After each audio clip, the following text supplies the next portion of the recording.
ربي كبير اخي صادي، والله تا ربي كبير. في انتظار شي بلاغ من الاتحاد السنغالي لكرة القدم ضد الولايات المتحدة الأمريكية. راه ما كاينش الأمن أصاحبي. فين هو الأمن اللي غيحمي البعثة ديال المنتخب السنغالي؟ خاصكم ديروا شي مؤتمر صحفي وتخرجوا ببلاغات والإيميلات وكذا. حكرتوها على المغرب. لقيتو المغرب حيت صغير. المغرب بلد متقدم، ولكن باقي عقلية العالم الثالث. فهمتي؟ باقي محتاج الابروفل ديال الجيران ديالو، الابروفل اللي ما عمرو ما غياخدو. لقيتو شمايت خارجين كيفرقوا فتاي وكيديروا داك الاكراميات، داك الابروفل اللي ما عمرو ما غيكون. راه هادشي سايكولوجيكال. راه غير في حومتك. الا خدمتي زدتي غير خطوه لقدام كتلقى البراني اللي كيشجعك.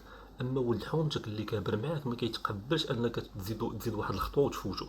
داكشي علاش المغرب حاول يخرج افريقيا من المستنقع، ولكن افريقيا بلاصتها هي المستنقع. داكشي علاش الافارقه حاربوا المغرب هذاك الوقت. فين هو المدرب ديال مصر؟ علاش ما كيدويش؟ علاش ساكت؟ دير شي بلاغ حتى انت، خرج في شي مؤتمر صحفي. راه خلاوك في الشمس اصاحبي ضد البرازيل، بقيتي كتشمش، شفناك اصاحبي كتشمش. ما تقدرش تدوي. المنتخب السنغالي نتوما خصكم تدويو ضد الولايات المتحده شي بلاغ كذا. والله تيبيعكم ترامب في السوق بالرب. والله تيبيعكم ترامب في السوق.